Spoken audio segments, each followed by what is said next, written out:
아멘. 자, 우리 앞뒤로 좌우로 인사하겠습니다. 안녕하세요. 예, 잘 오셨습니다. 반갑습니다. 자, 여러분, 오늘 누가복음 10장은 어떻게 보면 박자가 확 바뀌는 시점이라고 할 수가 있습니다. 예수님께서 어제 우리가 살펴본 큐티 내용을 보니까 이제 예루살렘으로 가기로 마음을 굳게 결심하셨다, 이렇게 얘기를 하셨어요. 예수님이 오신 그 목적을 성취하기 위해서 이제 그 목적지를 향하여 가시기로 마음을 정하셨다, 이렇게 얘기를 하고 있습니다. 예루살렘은 고난을 받고 십자가에 죽어야 하는 그 죽음이 기다리는 곳인데 이제 본격적으로 방향을 트셨다는 거죠. 그리고 보니까 예수님이 그 일을 위하여 당신도 마음을 정하셨고 12명의 사도들, 제자들을 먼저 파송하셨고요. 그리고 나서 이번에는 또 70인의 제자들을 파송하는 장면이 나옵니다. 여러분, 12명의 사도 그리고 70명의 제자들을 세상을 향하여 파송하신다는 것은 하나님께서 오늘날 부르신 당신의 사람들, 예수를 믿는 모든 사람들을 세상으로 다 보내신다라는 것을 의미하는 겁니다. 그런데 보내시는 내용을 보니까 둘씩 짝지어서 보내신다, 이렇게 써 있거든요. 여러분, 2명씩 가야 되는 이유는 그 구약의 정신을 성취하기 위함인데, 무언가를 증거하고 증인이 되기 위해서는 한 사람으로는 안 됩니다. 최소 2명이 있어야 돼요. 그러니까 예수님의 제자들은 자기가 배운 것을 남들에게 이렇게 가르칠 수 있는 사람을 말하는 것이 아니라 어떤 사건에 대한 증인이어야 한다라는 겁니다. 이 사람들은 지금 자기가 뭔지는 모르지만 아무튼 다른 사람에게 내가 이렇게 전해 들은 대로 내가 훈련한 것을 이렇게 전해줄 수 있다, 이런 사람들이 제자가 아니라 자기가 목격하고 보고 만진 바에 대하여 증인이 된 사람들을 말하는 거죠. 그래서 여러분, 저와 여러분들 가운데 예수를 믿었다, 내가 이제 예수 그리스도의 제자다라고 얘기하는 사람은 예수님을 이렇게 저렇게 배워서 원리적으로 논리적으로 이렇게 설명할 수 있고 머리에 정리된 사람을 얘기하는 게 아니라 예수님을 실제로 경험했고 만났고 그분과의 관계가 있는 사람, 그분의 증인들이 되어야 한다라는 것을 얘기하는 거죠. 나는 내가 경험한 것을 전해주러 가는 것이지 배운 것을 가르쳐주러 가는 게 아닙니다. 나는 그리스도를 만난 자인 거죠. 여러분, 저와 여러분이 예수를 만났다면, 믿었다면, 우리가 속히 얘기하는 나는 성도고 구원받은 사람이라면 나는 그분의 증인이어야 돼요. 나는 내가 전하려는 바를 이미 내가 만났고 경험한 사람이어야 한다는 겁니다. 나도 맛보지 못한 것을 맛을 설명해 줄 수는 없는 노릇이죠. 내가 먹은 것을 말해주려고 하는 겁니다. 내가 모시고 있는 분을 소개하려고 하는 거죠. 나도 알지 못하는 분을 얘기하려고 하는 것이 아니라는 거예요. 그런 의미에서 여러분, 저 여러분은 증인인가요? 나는 내가 맛보고 경험한 분을 얘기하려고 하는 사람입니까? 그리고 모든 성도들을 하나님은 세상에 보내시는데 저와 여러분은 이 세상에서 어디서 무엇을 하며 살고 있습니까? 증인들이 해야 될 일이 있어요. 다양한 은사와 기회와 하나님이 허락하시는 만남들을 따라서 우린 다양한 모습으로 세상에서 일하고 섬기면서 살 수 있지만 가장 중요한 초점은 나는 그분의 증인으로 세상에 보냄을 받았다는 겁니다. 그렇기 때문에 여러분이 일하시는 곳에서, 가정에서 나는 증인으로서 어떤 일들을 하며 살고 있는가 하는 것을 생각해 보셔야 돼요. 그것과 전혀 무관한 삶을 그냥 살고 계시다면 나는 증인이 아닌 거죠. 나는 제자가 아닌 거예요. 그러면서 우리가 아까 앞에서도 읽었지만 예수님이 70인의 제자를 보내실 때 당신이 친히 가시려고 하는 동네마다 미리 보내셨다, 이렇게 얘기하는 거죠. 이게 여러분 교회의 정체성입니다. 만약 예수님이 지금도 살아계시다면 그분이 반드시 찾아가셨을 자리, 그분이 가셔서 반드시 했을 것 같은 일을 먼저 대신 하라고 세워진 것이 교회라는 거예요. 교회는 예수님이 가려고 하는 곳에 가야 하고 예수님이 하려고 하는 일을 해야 되는 부르심이 있는 존재들입니다. 여기에서 벗어나면 이제 교회라고 할 수 없는 거죠. 근데 여러분, 우리가 오늘 주목해야 될 내용은 예수님이 이제 추수하러 가야 된다, 이제는 마음이 정해졌고 때가 왔다, 이게 우리가 누가복음에 어제 봤던 내용이에요. 이제는 지체할 시간이 없어요. 여러분, 오늘 말씀을 보셨겠지만 얼마나 템포가 빠르고 얼마나 긴박한지 어떤 변명이나 이유나 이런 좀 양해를 구하는 것들이 하나도 주님께 받아들여지질 않습니다. 너무나 타당한 이 좀 이유를 얘기하는데도 그것도 안 된대요. 지금 너무 급한 때를 우리가 만났다 하는 것을 예수님이 얘기하시더라는 거죠. 그러면서 예수님이 팁을 주는 거예요. 예수님이 니네가 이제 일하러 가야 되는데 일꾼이 부족하대요. 그러니까 하나님께 이렇게 좀 기도해라, 이렇게 좀 하나님을 쪼면서 가라 하는 기도를 가르쳐 주셨어요. 이렇게 되어 있죠. 추수할 것은 많되 일꾼이 적대요.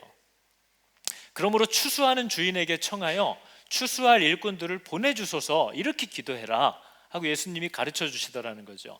여러분, 이 본문 말씀 안에 우리가 두 가지를 발견할 수 있었는데요. 저는 여러분, 우리들이 예수를 믿고 하나님을 나름 헌신하면서 섬긴다라고 하는 사람들의 마음에 되게 자주 들어오는 그 분노가 있습니다.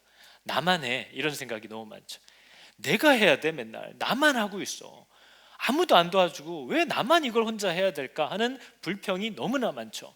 그 누가 제일 많을까요? 목사가 제일 많겠죠. 또 이런 마음들이 막 우리 안에 있겠죠. 근데 여러분, 오늘 말씀을 보니까 추수는 누가 하는지를 두 번째 줄에 나와 있습니다. 추수는 누가 하죠? 추수하는 누구예요? 추수하는 주인에게 청하라. 그죠? 여러분, 추수는 우리가 하는 게 아니라 주인이 하는 거래요. 그래서 한번 생각해 보니까 성경 말씀 안에는 저 추수를 할 때까지 처음에 씨를 뿌리는 분도 누구라고 얘기를 하죠? 씨를 뿌리는 분도 하나님입니다. 우리는 씨를 갖고 있지 않아요. 우리가 씨를 뿌리는 게 아니에요. 생명을, 말씀을 뿌리는 분이 하나님이다. 그럼 그 씨를 자라게 하시는 분이 또 누구냐? 하나님이에요. 그러면 그 열매 맺게 하시는 분 누구냐? 하나님이에요. 그럼 그 열매를 수확하시는 분도 누구냐? 하나님이래요. 우리는 없어요. 추수하는 주인에게 부탁하래요. 일꾼들을 보내달라고. 그러니까 하나님은, 이 선하신 주인은, 이 좋은 아버지는 이 생명을 자라게 하고 심고 열매를 수확하는 이 복된 일에 저와 여러분들이 동참하게끔 해주시는 선한 주인이라는 것을 성경이 가르쳐 줍니다. 여러분, 제가 밭에 물 주러 갈 때 애들이 같이 가는 걸 제일 싫어해요. 해질 무렵에 물을 뿌려야 되는데 모기가 많은 때잖아요. 근데 우리 애들이랑 같이 가면 5분 물 주고 올 걸 한 20분 있다 와야 된단 말이에요. 그럼 막 엄청 물러 뜯기고 오는 거죠. 물을 어떻게 주는지를 분명 가르쳐 줬는데 파에다가 물을 직수로 쏴가지고 막 파를 뽑아요, 애들이. 그거 다시 심어야지. 그러니까 나는 얘네들에게 그걸 경험하게 해주고 싶어서 모종을 사다가 싹을 심고 막 고추 대를 세우고 이렇게 하면서 애들이 물도 줘보게 하고 뭐 이런 것들을 하게 하는 것이지만, 사실 세상 불편하고 번거로운 일이에요. 하나님이 심고 거두시는 것이 제일 편하죠. 근데 하나님은 이 복된 일에, 생명을 살리고 거두는 일에 저와 여러분이 동참하게끔 해주신다는 거예요. 그런 선한 아버지다. 그러니까 우리가 일하는 게 아니라는 것을 우리가 잊어버릴 때 우리 마음에 굉장한 분노가 일어납니다. 그리고 지쳐요. 낙심하는 거죠. 사람을 사랑할 힘이 점점 사라져 버립니다. 분명히 하나님께서는 추수는 주인이 하신다라는 것을 얘기하고 있어요. 그러면서 뭐라고 얘기해요? 이렇게 기도하래요. 추수할 일꾼들을 보내주소서, 이렇게 되어 있습니다. 그죠? 일꾼들을 보내주소서 하라. 근데 여러분, 이 말씀을 보니까 보내주소서, 보내다라는 단어가 저도 찾아보니까 에크발로라고 되어 있다고 해요. 근데 이 단어 뜻이 그거랍니다. 내어 쫓다, 내던지다, 강제로 밀어넣다, 어디에서 확 잡아 빼다, 잡아 당기다, 이런 뜻이에요. 그래서 이 단어가 어디서 쓰이냐면 예수님이 귀신 들린 자에게서 귀신을 쫓아내실 때 쓰는 단어입니다. 나가라 할 때 하는 얘기예요. 그죠? 그리고 예수님이 세례를 받으신 후에 성령께서 예수님을 광야로 몰아가셨다라고 할 때 쓰였던 단어예요. 그러니까 이 기도의 내용은 뭐냐면요, 하나님, 일할 것이 이렇게 많은데 주님의 일꾼이라고 스스로 말하는 저들이 일을 안 하고 집에서 놀고 먹고 있으니 저들을 내어 몰아달라는 겁니다. 끄집어 당겨달라는 거예요. 일하라고 집에서 내쫓아달라, 이것을 요청하라. 예수님이 기도를 그렇게 가르쳐 주셨다는 거죠. 여러분, 이 말은 그것과 되게 흡사한 내용이에요. 마르다와 마리아가 예수님을 집에 모신 적이 있습니다. 집으로 모셔드렸어요. 근데 마르다 혼자 예수님을 섬기려고 계속 혼자 분주하게 일을 하는 거예요. 그러다 보니까 마르다가 너무 화가 났죠. 또 동생이라는 애가 도와주진 않고 나만 혼자 일하고 있는 거예요. 그때 여러분, 마르다가 가서 예수님께 무슨 얘기를 했어요? 저 얘기가 아니죠. 예수님, 저를 명하사 나를 도와주라 하소서. 여러분, 이게 내일이나 내일 모레 접하실 본문입니다. 누가복음 10장 40절의 말씀이에요. 주님, 일꾼이 이렇게 없는데, 일할 사람이 없는데 죄를 명하셔서 나를 도와주라 하소서. 지금 예수님이 가르쳐준 기도는 그런 거예요. 예수님이 가르쳐준 기도가 일할 것이 이렇게 많은데 아무도 일할 사람이 없다. 하나님, 주님의 집안에 있는 일꾼들을 나가서 일하라고 내쫓아 주십시오. 내몰아 주십시오. 다 바깥으로 밀쳐내 주십시오. 이렇게 기도하라는 거죠. 주님께서 우리 교회 안에서도 또 이 땅의 모든 예수 믿는 성도들에게 바로 이 일을 행하고 계신 때가 지금입니다. 지금이 종말의 때거든요. 그리스도께서 오신 후에 이미 종말이 시작되었음을 얘기하셨고 다시 오시면 끝난다고 얘기하셨어요. 지금은 돌아볼 때가 아니라는 것을 우리에게 가르쳐 줍니다. 지금은 누구든지 쟁기를 잡고 뒤를 돌아보면 하나님 나라에 합당치 않고 무조건 앞으로만 달려가야 한다는 것을 우리에게 말해주고 있어요. 일하기를 싫어한대요. 여러분, 지금 우리도 2021년 섬김의 자리들로 이렇게 좀 요청해 주십시오 했더니 누구든지 어디든지 맡기셔도 좋습니다 하는 분들도 있지만 어려운 분도 많거든요. 그래서 여러분, 진짜 힘든 자리들, 막 이런 뙤약볕 혹은 막 비바람이 부는데 주차 안내하고 하는 일들은 할 사람이 별로 없어요. 근데 여러분, 주보 접기는 경쟁률이 지금 서울대 가는 것보다 어렵습니다. 제가 혹시나 상처받을까 봐 얘기 드리는데 주보 접기에 선택이 안 됐더라도 그만큼 경쟁률이 어마어마했다라는 걸 좀 이해해 주시면 좋겠어요. 그래서 주일날 와서 주보 딱 접고 예배 드리고 가면 너무 깔끔하잖아요. 근데 막 딱 입고 왔는데 막 비바람에 머리가 이렇게 돼가지고 와서 예배 드리는 건 너무 싫으니까 누가 일을 할 거냐 하는 거죠. 일꾼이 부족하대요. 그리고 누구도 뙤약볕에서 힘들게 일하는 건 싫어한다는 거죠. 근데 여러분, 예수님이 어제 본문에 예루살렘에 죽으러 가시기로 결정하신 후에 이제는 예수님의 모든 표현이 바뀝니다. 그리고 얼마나 강팍해지는지 몰라요, 예수님이. 우리들 느낌으로.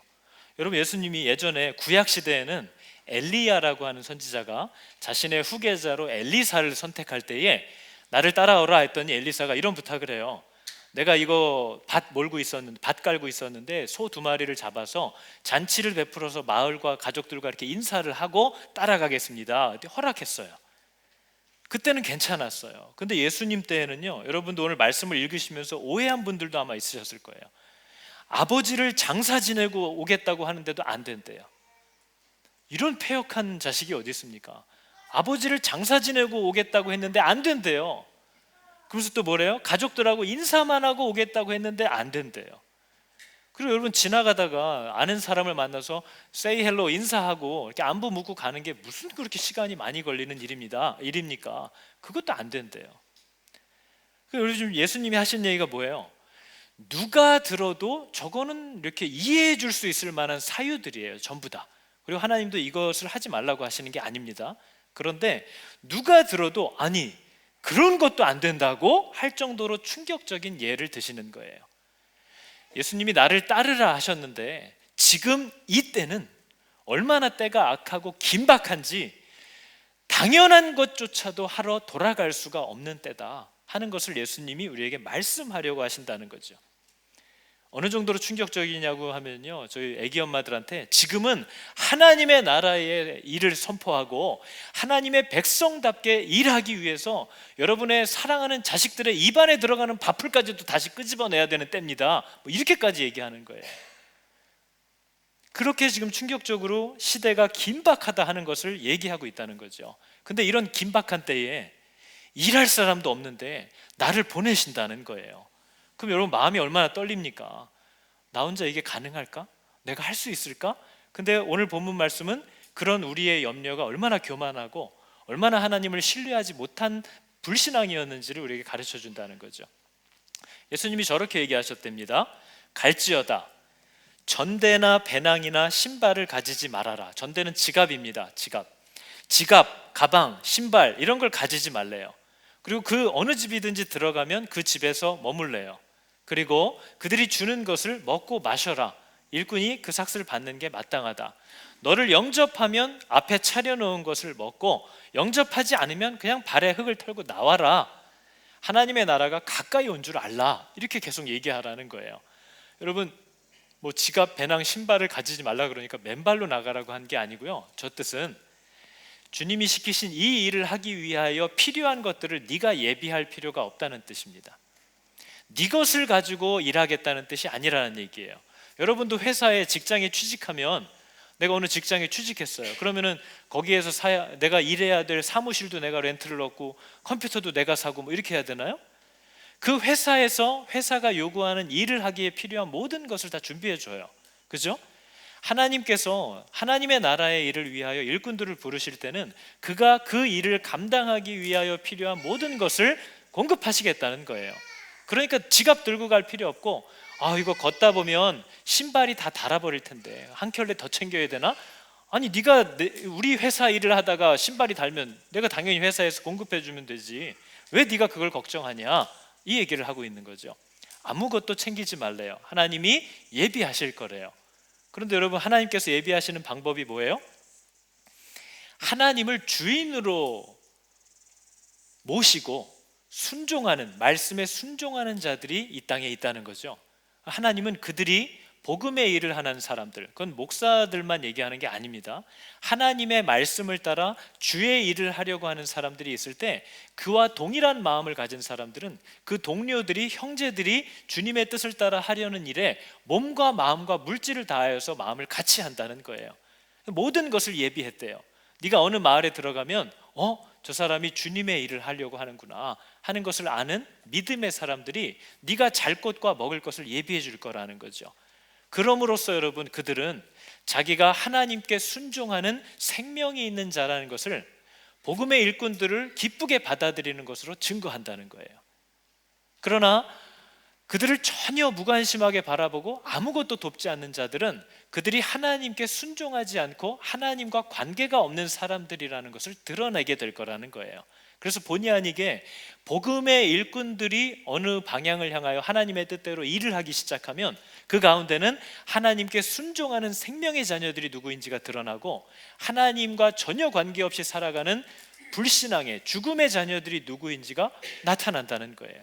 여러분, 그 예수님이 하신 일입니다. 예수님이 지나가면 칼과 같아서 생명과 죽음으로 갈라진다고 했어요. 그분을 대하는 태도에 따라서 그들이 생명에 있는지 죽음 가운데 있는지가 증거될 거라고 성경이 얘기하고 있었다는 거죠. 그래서 여러분, 내가 가진 것으로 일하라는 게 아니라는 거예요. 복음의 사람들이 하나님의 뜻을 따라 순종하기 시작하면 하나님이 그 모든 그들의 필요를 공급하기 시작할 거래요. 그래서 여러분, 우리가 아는 성경의 포도원 주인의 이야기가 그겁니다. 포도원 주인이 포도원이 자기 거니까 당연히 소출의 얼마를 가져와라 했는데 이 녀석들이 안 주더라는 거죠. 그래서 종들을 보냈어요. 그랬더니 종들에게 당연히 아이고 주인이 보내줬구나, 우리가 안 보냈더니 하고 회개하고 종들에게 소출을 돌려줘야 되는데 종들을 때려서 돌려보냈다는 거죠. 안 주고. 그랬더니 이 주인이 화가 나서 내 아들한테는 함부로 못하겠지 하고 아들을 보냈더니 아들은 죽여서 밖에 던졌다는 겁니다. 그게 바로 하나님이 그 포도원을 다 허물어버리고 그들을 심판하시기로 결정한 이유가 된다는 거죠. 오늘날도 교회가 교회로서의 일을 하려고 할 때, 성도들이 세상에서 빛과 소금의 역할을 하려고 할 때 그것을 물심양면으로 마음을 같이하여 돕는 성도들이 나타나지 않으면 그 복음의 일꾼들은 좌절할 것이고 실족할 것이고 굶어서 죽게 될 거라는 거죠. 그러면 하나님이 이제 심판할 때가 되었다는 분명한 이유와 증거가 여기 있다라고 하면서 일하실 거라는 거예요. 얼마나 중요한 얘기입니까? 그 일들을 하실 거래요. 내가 가진 것으로 일하라는 게 아니래요. 그러면서 여러분, 하나님이 보내신 사람들을 어떻게 대하는가가 그 사람이 하나님을 대하는 태도다 하는 것을 오늘 본문이 우리에게 가르쳐 주는 거죠. 이렇게 얘기하잖아요. 너희 말을 듣는 자는 곧 내 말을 듣는 것이고 너를 저버리는 자는 곧 나를 저버리는 것이고 나를 저버리는 자, 예수님까지도 저버리는 자는 예수님을 보내신 자가 누구예요? 하나님을 저버리는 것이라 하셨다는 거죠. 그래서 여러분, 우리가 잘 아는 말씀에 이 얘기잖아요. 어느 동네에 들어가든지 오늘 본문에 너를 영접하거든 혹은 너를 영접하지 아니하거든, 하나님의 뜻대로 살아가고 일하려고 하는 사람들을 영접하거나 영접하지 않거나. 근데 여러분, 영접하다라는 단어가 데코마이라고 되어 있습니다. 저 종들을 보내신 분을 인하여, 저 종을 보낸 분을 내가 사랑하기 때문에 그 종들을 환영하는 것을 영접이라고 얘기해요. 그렇기 때문에 여러분, 오늘날 저는 예수 그리스도를 영접했습니다 라고 하는 사람들은 그리스도의 뜻대로 일하는 사람들까지도 환영하면서 그들과 마음을 함께하면서 그들과 같이 십자가를 지려는 자세를 드러내는 것으로 그들이 정말 예수를 영접했다라는 것을 증거한다는 거죠. 근데 늘 나는 예수를 영접했대요. 예수님은 내 아버지래요. 근데 하나님의 뜻대로 일하려고 하는 사람들, 또 하나님의 뜻에 합당한 일들이 분명히 있는데 귀찮고 싫고 아니면 지만 드러나니까 막 마음에 질투가 생기고 이래서 그들과 마음을 같이 하지 않아요. 그것은 그리스도를 영접한 게 아니라 거절했다라는 거죠. 하나님의 말씀대로 이루어지고 있는 일, 혹은 하나님의 말씀대로 순종하려고 하는 형제 자매들, 그들과 마음을 같이 하지 않는 것은 하나님을 거절하는 것이다, 그리스도를 영접하지 않은 것이다 라고 얘기했다는 거죠. 여러분, 이게 얼마나 이 파송하는 제자들에게 강력한 무기입니까? 이게 좀 오해하시지 않고 들으시면요, 이제 네가 나야, 네가 그 마을에 들어갈 때 네가 하나님이다, 너를 어떻게 대하는지를 보고 내가 저들이 나를 어떻게 대했다고 판단할 거야, 이렇게 얘기하셨다는 거죠. 그래서 여러분, 우리가 감동적인 얘기가 뭐예요? 우리 사도 바울이 예수를 믿기 전에, 예수님을 알기 전에 사울이라는 이름으로 있을 때에 하나님을, 예수 그리스도를 믿는 사람들을 핍박했잖아요. 그때 예수님이 사울에게 나타나셔서 했던 그 따졌던 내용이 얼마나 감동적인 내용입니까? 뭐라고 하셨어요? 사울이 예수님을 본 적도 없어요. 오늘 처음 만났어요. 근데 뭐래요? 사울아, 사울아, 어찌하여 나를 괴롭히느냐 얘기하셨다는 거죠. 오늘날 저와 여러분이 그리스도의 말씀대로 살아가려고 할 때 받는 모든 핍박은 그들이 나를 핍박하는 것이 아니라 그리스도를 핍박하는 것이라고 하나님은 얘기하고 계시다는 거죠. 그러니까 여러분, 선한 일을 힘쓰고 하나님의 말씀대로 순종하는 데 받는 고난은 저와 여러분이 받는 고난이 아니라 그리스도께서 받는 고난입니다. 우리가 수치스러워하고 좌절하지 않아도 된다는 거죠. 우리는 그분께 순종하고 있다는 사실만으로 하나님의 어마어마한 인정을 받고 있는 중이에요. 그러나 그러한 내 이 순종의 걸음을 방해하고 모함하고 핍박하는 자들은 그리스도를 핍박하는 것이고 그리스도의 마음을 괴롭게 하는 것이라고 얘기한다는 거죠. 그건 얼마나 감사하고 고마운 일입니까? 또 죄송한 일이냐 하는 거죠. 하나님이 나를 대하는 것을 가지고 하나님을 대하는 것으로 판단하겠다라고 표현했다는 거예요. 근데 그러려면 내가 어떻게 해야 돼요? 내가 그리스도께서 내 안에 넣어준 것들대로 말해야죠. 그리스도가 내게 명령하신 대로만 살려고 해야 내가 그분과 연결되는 거죠. 내 맘대로 하면서 나를 핍박하면 하나님을 핍박하는 거예요? 그거는 하나님이 먼저 치시는 거죠. 내가 너에게 그런 말을 넣어준 적도 없고 그런 마음을 준 적도 없는데 지 맘대로 일하면서 나는 하나님의 사람이래요. 혹시 그런 목사나 그런 종들을 보거든 너무 괴로워하지 마세요. 하나님께 제일 크게 맞을 사람들이라는 거죠. 그러니까 그것 때문에 마음 상하지 말라는 겁니다. 그들이 제일 불쌍한 자들이고 가장 비참한 일을 만나게 될 거라고 얘기하는 거예요. 그래서 여러분, 바로 이런 하나님과 순종하는 자들의 연결되어 있는 관계 때문에 교회의 능력이 무엇이냐 할 때 우리는 뭘 대답할 수 있어야 돼요? 여러분, 교회의 능력은 뭔지 알아요? 이 교회를 세우시고 보내시는 예수 그리스도의 마음, 그 복음의 내용을 정확히 갖고 있는 것이 교회의 능력입니다. 그렇기 때문에 교회가 하나님의 보호를 받는 거예요. 그러나 교회가 하나님이 우리 입에 넣어준 말씀대로 가지 않아요. 그러면 그 교회는 보호받지 못하는 거죠. 그러니까 여러분, 교회가 부흥한다라는 건요, 사람의 숫자가 많아진다, 돈이 늘어난다, 넓은 공간이 있고 주차장이 있다, 이게 교회의 흥망성쇠를 결정하지 않습니다. 우리가 성경을 통해서 보면 진리의 말씀이 움직이는 곳에는요, 모든 하나님의 사람들이, 그게 광야일지라도 바다일지라도 산일지라도 사람들이 다 몰려다니는 것을 보여줘요. 하나님의 뜻을 행하려고 하는 것이 교회의 가장 큰 능력입니다. 그게 교회의 힘인 거죠. 다른 것들이 아니라는 거예요. 이것을 우리가 잘 기억해야 돼요. 그래서 여러분, 하나님의 보내심을 받은 자들은 하나님이 입에 넣어준 말씀을 합니다. 어떤 말씀을 하는 거죠? 뭐라고 얘기하라고 했어요? 제자들을 보내면서 하나님의 나라가 너희에게 가까이 왔다, 이걸 얘기하는 게 오늘날 모든 성도들이 세상에 전해야 될 내용이래요. 하나님의 나라가 가까이 왔다. 여러분, 이것을 어떻게 전할 수 있는 거예요? 하나님의 나라가 가까이 왔다고 하는데 매번 세상 사람들과 다를 바 없이 뭘 먹고 뭘 마시지 뭘 하고 놀지 이것만 생각하고 사는 사람들이 있다면 그게 지금 하나님이 곧 지금이라도 여기 임하실 거라는 것을 증명하고 있는 거예요? 그렇지 않잖아요. 하나님의 나라가 가까이 왔다라는 건요, 막 화가 나서 누구랑 똑같이 한번 물고 뜯어봐 하다가도 아니지, 지금 하나님이 들어오시면 또 당장에 사단이 날 텐데 내가 이거 이런 식으로 하면 안 되지 하고 그 사람이 하나님을 두려워하는 모습이 그 사람의 삶 가운데 계속 나타난다는 거예요. 아니, 나는 왜 남들처럼 이러고 내 맘대로 못 살아 하다가도 아니지, 하나님 곧 오시지 하고 자신의 삶을 계속 규모 있게 그분을 끊임없이 의식하고 두려워하면서 또 사모하면서 그분의 말씀대로 살려고 하는 모습이 이 성도의 삶에 계속 나타나고 보여져요. 그게 바로 그 성도가 하나님의 나라가 지금 가까이 왔어 하는 것을 세상에 증명하고 있는 삶인 거죠. 이걸 하고 있는 교회가, 이렇게 살고 있는 성도가 바로 하나님의 보내신 일꾼들이라는 거예요. 하나님이 보내심을 받지 않은 사람들은 절대 저렇게 살지 않아요. 보내심을 받지 아니하였으면 어찌 전파하리요. 하나님이 보내신 자가 있고요, 하나님이 보낸 적이 없는데 자기 스스로를 파송하는 사람들이 있습니다. 성경이 그 사람들을 거짓 선지자, 거짓 교사들이라고 얘기하는 거죠. 차이가 뭘까요? 하나님이 보낸 적이 없는데 스스로 파송을 해서 온 사람들은요, 자기의 말을 합니다. 자기의 말을 하고 하나님이 세운 질서들을 어지럽히고 인정받지 못하는 것을 견디지 못할 뿐만 아니라 복음을 위하여 수고하는 것을 싫어해요. 하나님의 보내심을 받은 자는 아무리 힘들어도 나를 보내신 분의 뜻대로 행하고 있기 때문에 그분의 인정을 받고 있다는 것을 알고 있고 그것으로 만족해할 수 있는 능력이 있어요. 근데 보내심을 받지 않은 사람들은 자기가 하려고 하는 일들에 대해서 누가 인정을 해주지 않으면 견디지 못해요. 이겨내지를 못해요.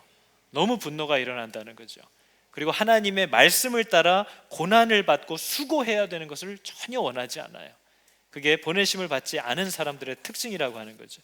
그래서 하나님의 나라가 가까이 왔다라는 말은 하나님의 말씀대로 살려고 온갖 고난과 어려움을 겪으면서 살고 있는 사람들에게는 위로와 격려의 말씀입니다. 복음인 거죠. 근데 하나님과 전혀 상관없이 늘 자기 계획이 바빠요. 이 사람들은 교회는 다니고 뭐 하는데 자기 계획이 너무 많아요. 지금 뭐 우리 아들 다음 달에 장가 보내야 되고 좀 이 계획하고 있던 사업도 이제 조금만 더 가면 지금 딱 이제 치고 올라가려고 하는데 주님이 지금 오신다? 안 돼요. 그게 누가 주인이라는 거예요?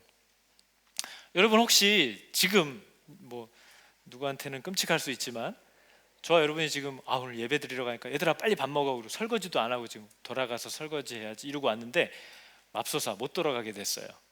이제 여기서 예배 끝나면 끝이에요. 그러면 여러분 마음에 어떤 생각이 드냐 하는 거죠.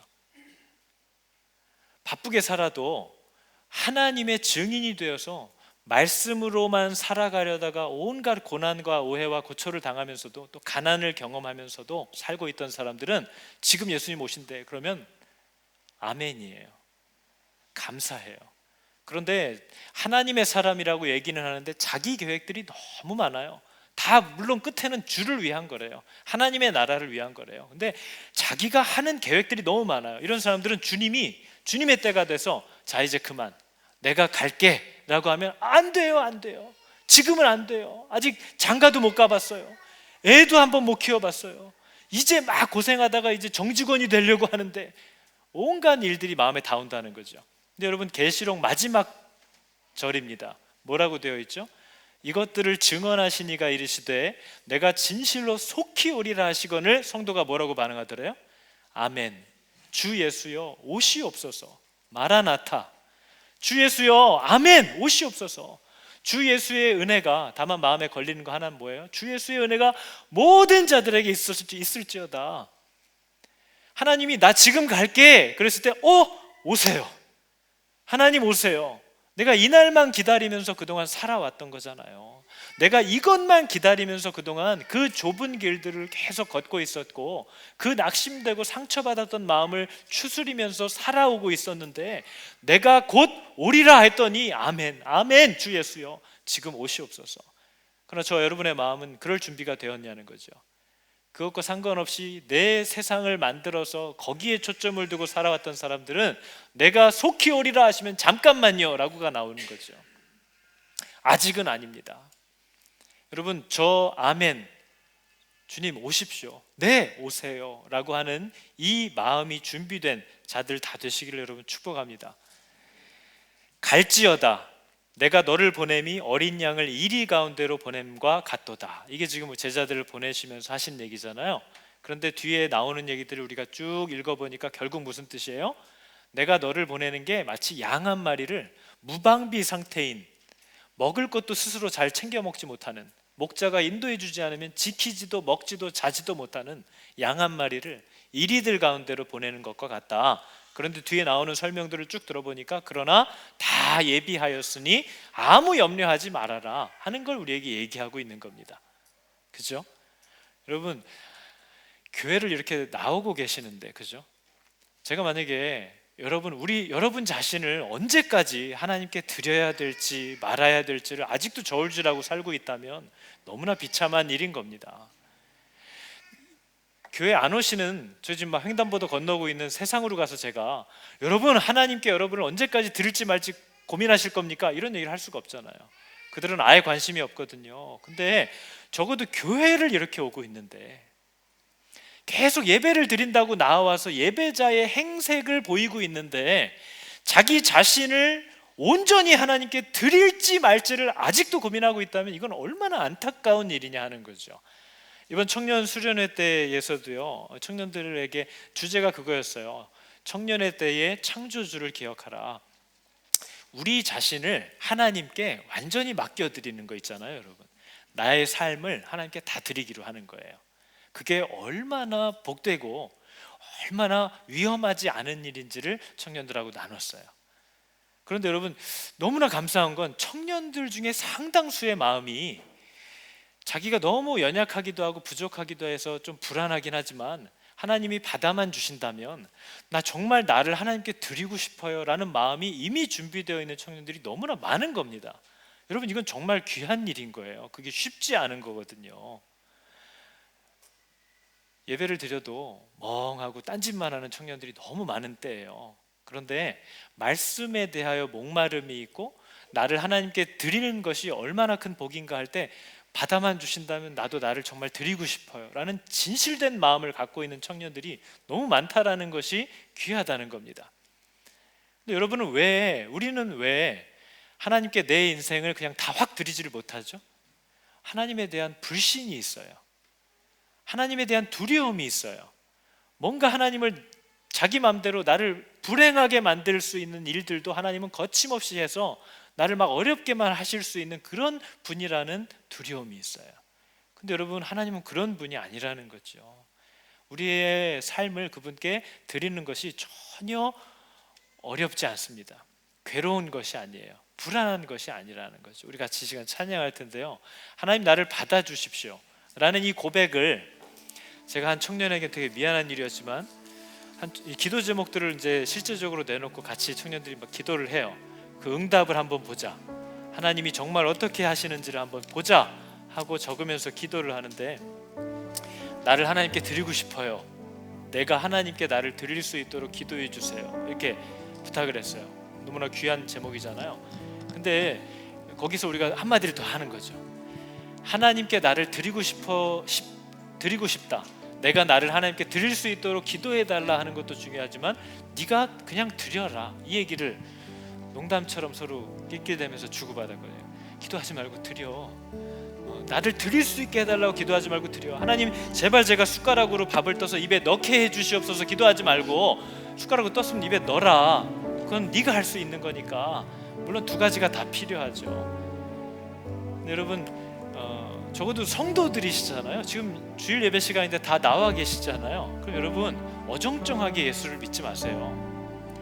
여러분의 삶을 다 드리란 말이에요. 여러분의 모든 재산을 다 드리란 말이에요. 하나님의 뜻대로 쓰시라고. 여러분의 자녀들을 그분께 맡기란 말이에요. 내가 먹고 사는 문제를 그분께 맡기란 말이에요.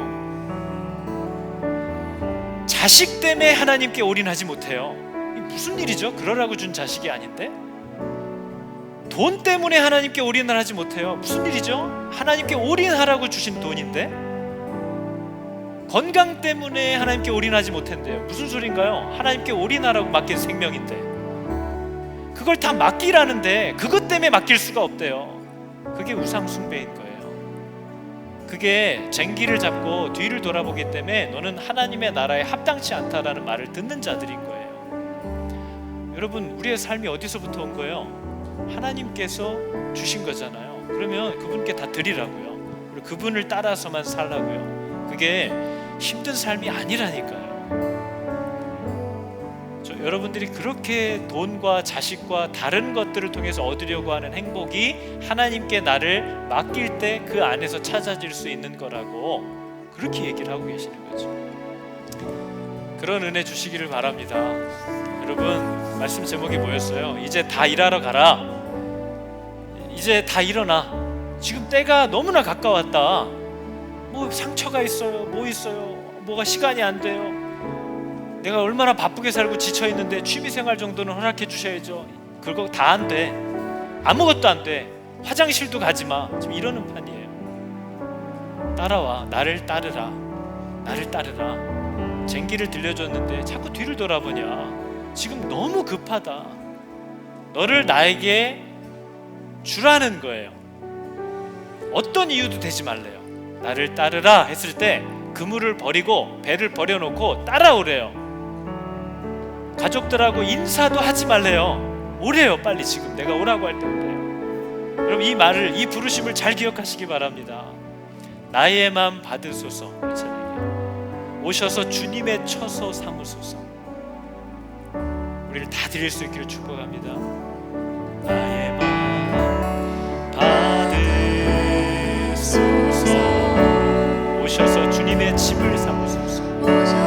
주님의 처소 삼으소서.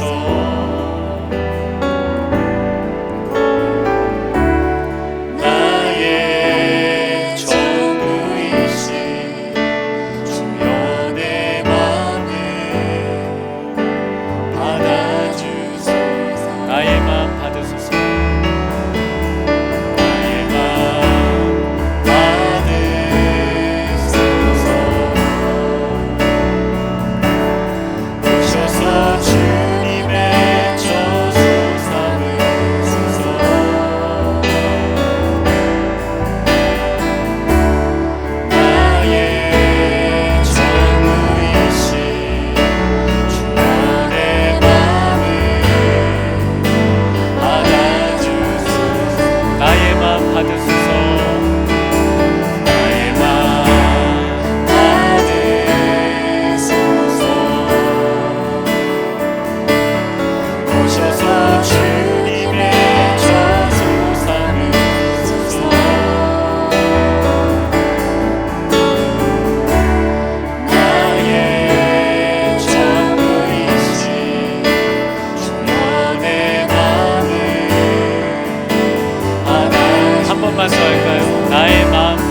주님의 저소 삼으소서.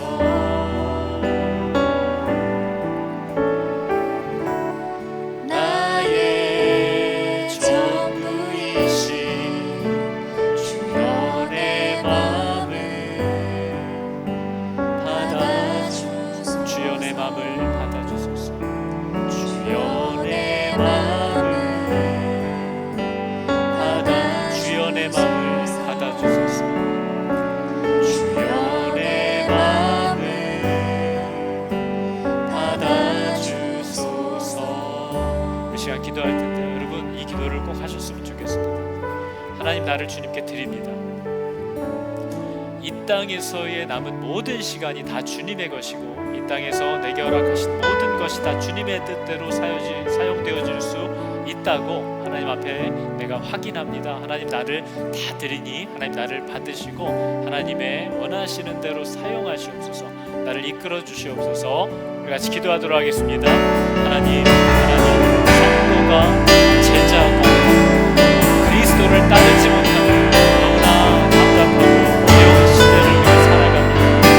얼마나 자기 생각하고 짐이 많은지, 하나님의 말씀에 대해 얼마나 이렇게 저렇게 낮을 것도 많은지, 하나님의 약속이 얼마나 불신하고 믿어지지 않고 그렇게 불안해하고 괴로워하고 어려워하면서 선뜻 주님을 따라가지 못하는지 하나님의 연약함을 긍휼히 여겨주시옵소서. 하나님을 따라 사는 삶의 본명을 알게 하여 주시고 모든 것을 얘기하신 부유한 삶이라는 것을 알게 하여 주시고 하나님, 주님께 그 자신의 모든 것과 내 모든 삶을 내어드리니 어려우며 안쓰럽게 된 인생들 다 되게 하여 주시옵소서. 내가 주님께 나를 드립니다. 하나님, 나를 받아주시옵소서. 하나님, 일꾼들을 보내어 주십시오. 자리에서 일어나 가라 내가 너를 보낸다 라고 하신 주인의 음성들을 이제 듣게 하여 주시기를 원합니다. 아버지, 내가 나를 주님께 드립니다. 나를 받아주시옵소서. 일꾼을 보내어 주셔서 하나님, 일꾼들을 보내어 주셔서 저들을 몰아주시고 저들을 잡아당겨 주시고 저들을 내던져 주십시오. 밖에서 일하라 몰아주시고 쫓아주시기를 원합니다. 하나님, 우리를 여겨주사 이제 사랑 가운데 살게 하여 주시옵소서. 하나님, 병을 고치시며 눈이 가려져 있고 하나님을 쳐다볼 수조차 없는 고난 가운데 있는 자들을 먹이시고 병을 고치신 후에 하나님의 나라가 곧 온다 하는 소식을 전해주신 그리스도를 우리가 기억합니다. 이 복된 일들을 하라고 우리에게 생명을 주셨는데 추수할 것들이 너무 많은데 일꾼이 적으니 주여 일꾼들을 내쫓아 주소서. 일꾼들을 내던져 주소서. 일꾼들을 잡아당겨 강제로 밀어 넣어 주십시오. 일할 들판으로 저들을 보내어 주십시오. 내쫓아 주십시오 하는 기도를 우리 선배 때들부터 너무나도 외롭게 또 고통스럽게 그들이 해왔을 것을 생각하니 마음이 먹먹합니다. 하나님, 때가 너무 급해졌는데, 때가 너무 임박하였는데 우리들로 깨어 일어나게 하여 주셔서 이제 모두가 한 마음으로 뙤약볕 아래로 일터 위로 주님의 오심을 기다리며 아버지 힘있게 일하러 나아가는 자들이 다 되게 하여 주시옵소서. 더 이상 상처를 핑계로 환경을 핑계로 집에서 놀고 먹는 자들 되지 않게 하여 주시고 가라 내가 너를 보낸다 하시는 주인의 음성에 반응하는 생명 있는 자들이 다 되게 하여 주시길 원합니다.